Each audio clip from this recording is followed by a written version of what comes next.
देव हृदय विराजो। जय बालाजी महाराज की जय। हम लोग सुन रहे हैं श्रीमद् भागवत महापुराण का महात्म्य 5वां अध्याय। धुंधकारी को प्रेत योनि की प्राप्ति और उससे उद्धार। सूत जी कहते हैं, शौनक जी, पिता के वन चले जाने पर एक दिन धुंधकारी ने अपनी माता को बहुत पीटा और कहा, बता धन कहाँ रखा है, नहीं तो अभी तेरी लुआठी यानी जलती लकड़ी से खबर लूँगा। उसकी इस धमकी से डरकर और पुत्र के उपद्रवों से दुखी होकर वह रात्रि के समय कुएं में जा गिरी। इसी से उसकी मृत्यु हो गई। योगनिष्ठ गोकर्ण जी तीर्थ यात्रा के लिए निकल गए। उन्हें इन घटनाओं से कोई सुख या दुख नहीं होता था, क्योंकि उनका न कोई मित्र था और न शत्रु। धुंधकारी 5 वेश्याओं के साथ घर में रहने लगा। उनके लिए भोग सामग्री जुटाने की चिंता ने उसकी बुद्धि नष्ट कर दी और वह नाना प्रकार के अत्यंत क्रूर कर्म करने लगा। एक दिन उन कुलटाओं ने उससे बहुत से गहने मांगे। वह तो काम से अंधा हो रहा था। मौत की उसे कभी याद नहीं आती थी। बस उन्हें जुटाने के लिए वह घर से निकल पड़ा। वह जहाँ तहाँ से बहुत सा धन चुराकर घर लौट आया तथा उन्हें कुछ सुंदर वस्त्र और आभूषण लाकर दिए। चोरी का बहुत सा माल देखकर रात्रि के समय स्त्रियों ने विचार किया कि यह नित्य ही चोरी करता है, इसलिए इसे किसी भी दिन अवश्य राजा पकड़ लेगा। राजा यह सारा धन छीनकर इसे निश्चय ही प्राणदंड देगा। जब एक दिन उसे मरना ही है, तब हम ही धन की रक्षा के लिए गुप्त रूप से इसको क्यों न मार डालें। इसे मारकर हम इसका माल मता लेकर जहाँ कहीं चली जाएंगी। ऐसा निश्चय करके उन्होंने सोए हुए धुंधकारी को रस्सियों से कस दिया और उसके गले में फांसी लगाकर उसे मारने का प्रयत्न किया। इससे जब वह जल्दी न मरा तो उन्हें बड़ी चिंता हुई। तब उन्होंने उसके मुख पर बहुत से दहकते अंगारे डाले। इससे वह अग्नि की लपटों से बहुत छटपटा कर मर गया। उन्होंने उसके शरीर को एक गड्ढे में डालकर गाड़ दिया। सच है, स्त्रियां प्रायः बड़ी दुस्साहसी होती हैं। उनके इस कृत्य का किसी को भी पता न चला।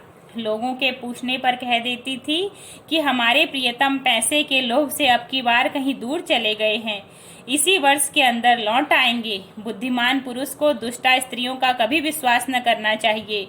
जो मूर्ख इनका विश्वास करता है उसे दुखी होना पड़ता है। इनकी वाणी तो अमृत के समान कामियों के हृदय में रस का संचार करती हैं, किंतु हृदय छुरे की धार के समान तीक्ष्ण होता है। भला इन स्त्रियों का कौन प्यारा है। वे कुलटाएं धुंधकारी की सारी संपत्ति समेटकर वहां से चंपत हो गई। उनके ऐसे न जाने कितने पति थे और धुंधकारी अपने कुकर्मों के कारण अत्यंत भयंकर प्रेत हुआ। वह भवंडर के रूप में सर्वदा 10 दिशाओं में भटकता रहता था तथा शीत घाम से संतप्त और भूख प्यास से व्याकुल होने के कारण हा देव चिल्लाता रहता था, परंतु उसे कहीं भी कोई आश्रय न मिला। कुछ काल बीतने पर गोकर्ण ने भी लोगों के मुख से धुंधकारी की मृत्यु का समाचार सुना। तब उसे अनाथ समझकर उन्होंने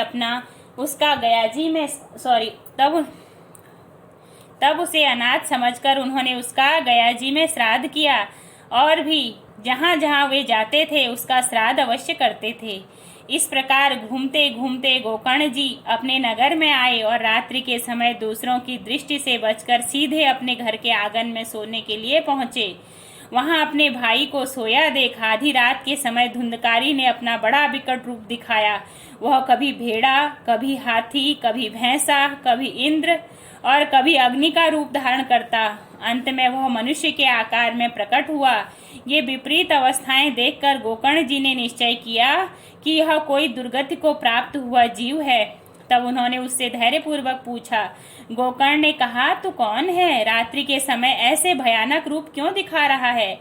तेरी यह दशा कैसे हुई? हमें बता तो सही, तू प्रेत है, पिशाच है अथवा कोई राक्षस है? सूत जी कहते हैं, गोकर्ण जी के इस प्रकार पूछने पर वह बार बार जोर जोर से रोने लगा। उसमें बोलने की शक्ति नहीं थी, इसलिए उसने केवल संकेत मात्र किया। तब गोकर्ण ने अंजलि में जल लेकर उसे अभिमंत्रित करके उस पर छिड़का। इससे उसके पापों का कुछ शमन हुआ और वह इस प्रकार कहने लगा। प्रेत बोला, मैं तुम्हारा भाई हूँ, मेरा नाम धुंधकारी है। मैंने अपने ही दोष से अपना ब्राह्मणत्व नष्ट कर दिया।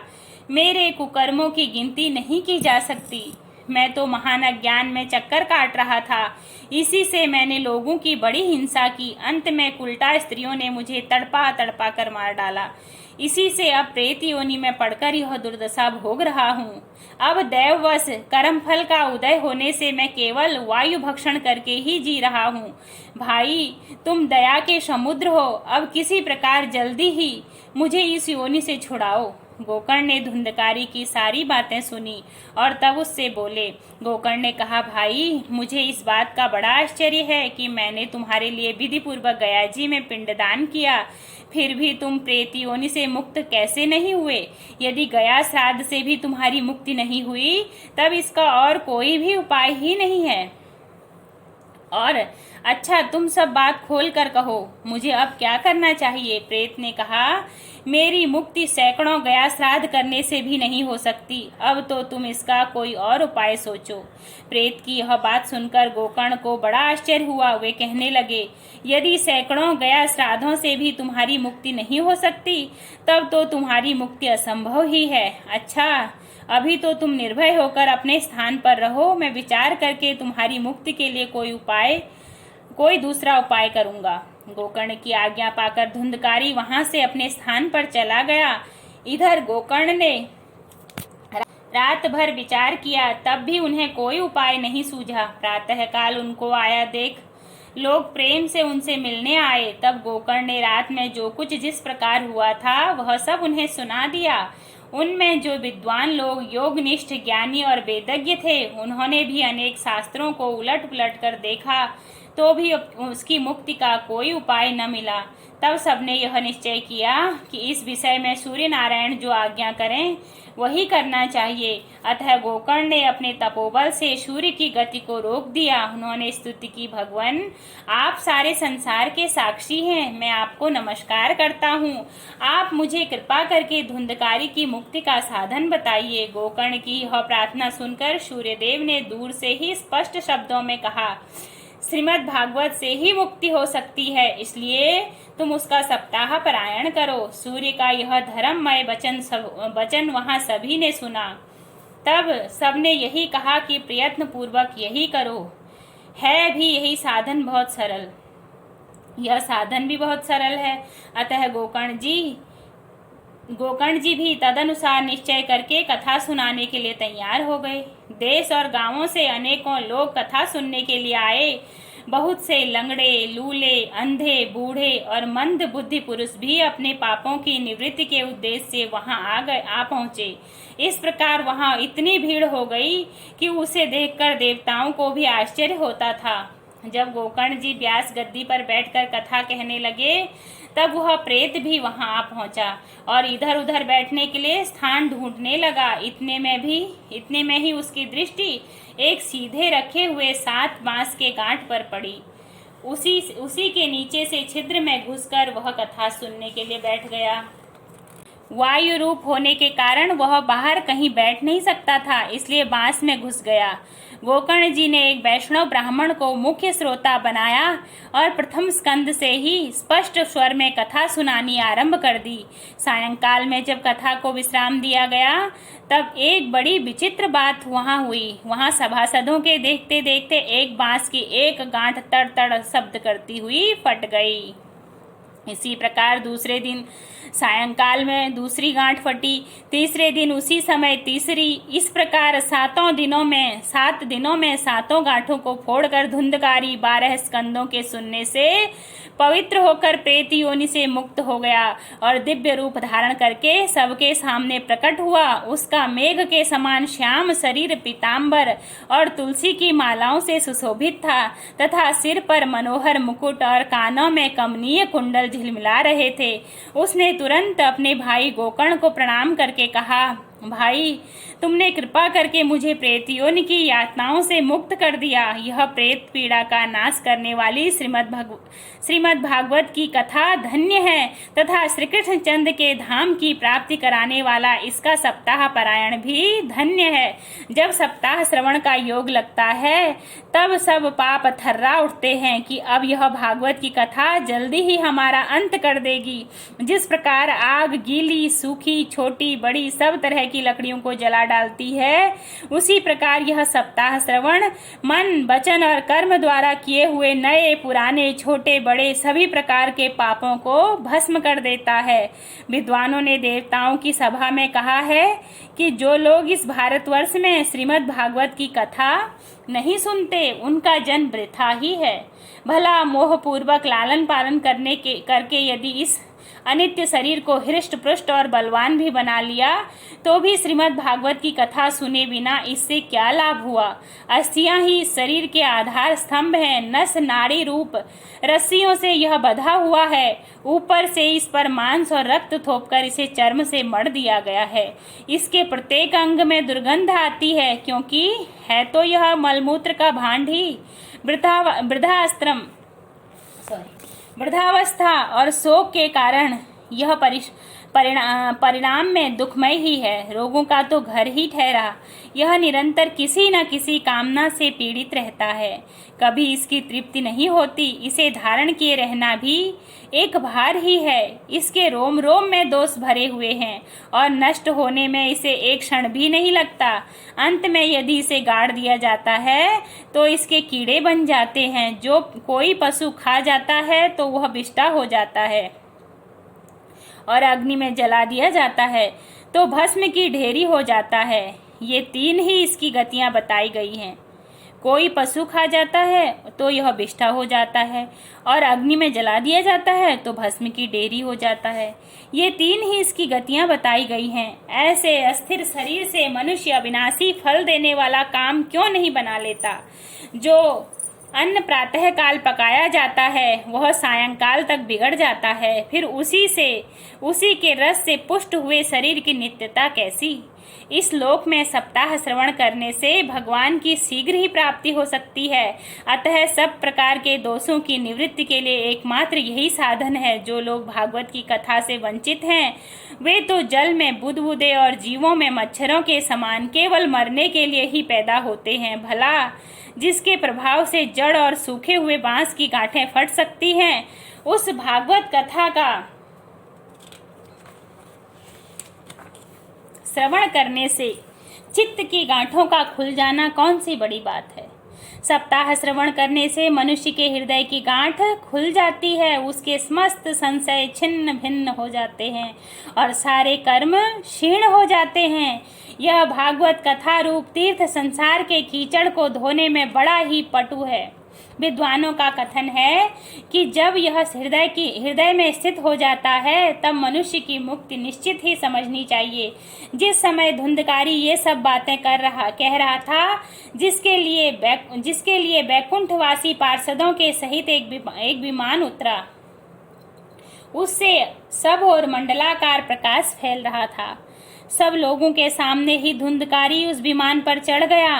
तब उस विमान पर आए हुए पार्षदों को देखकर उनसे गोकर्ण ने यह बात कही। गोकर्ण ने पूछा, भगवान के प्रिय पार्षदों, यहाँ तो हमारे अनेकों शुद्ध हृदय श्रोतागण हैं। उन सब के लिए आप लोग एक साथ बहुत से विमान क्यों नहीं लाए। हम देखते हैं कि यहाँ सभी ने समान रूप से कथा सुनी है।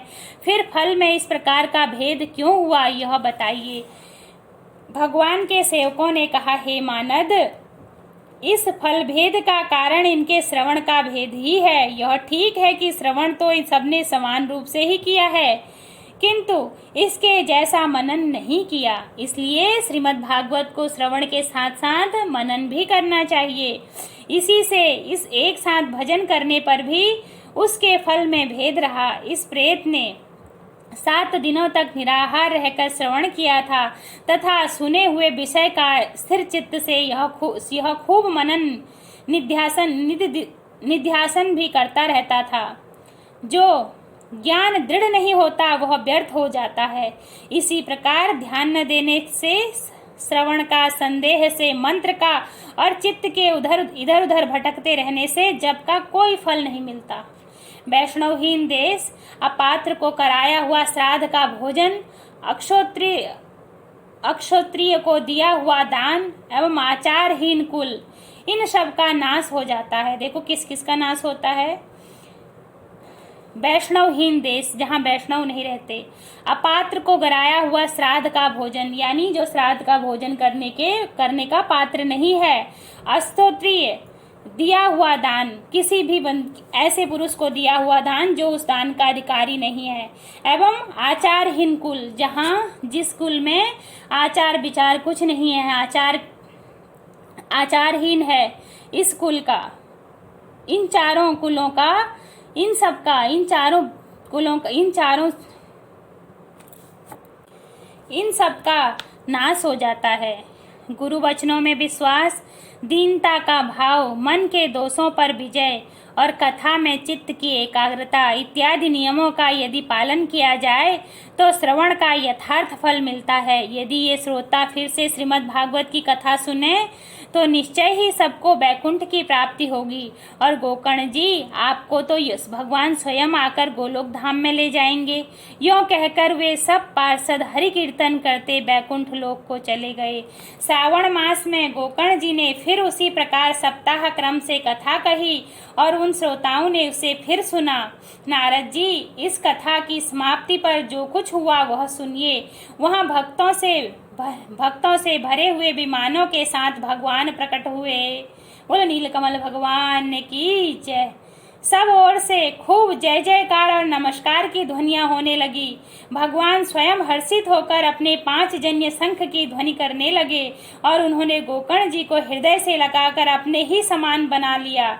उन्होंने क्षण भर में ही अन्य सब श्रोताओं को भी मेघ के समान श्याम वर्ण, रेशमी पीताम्बरधारी तथा किरीट और कुंडल आदि से विभूषित कर दिया।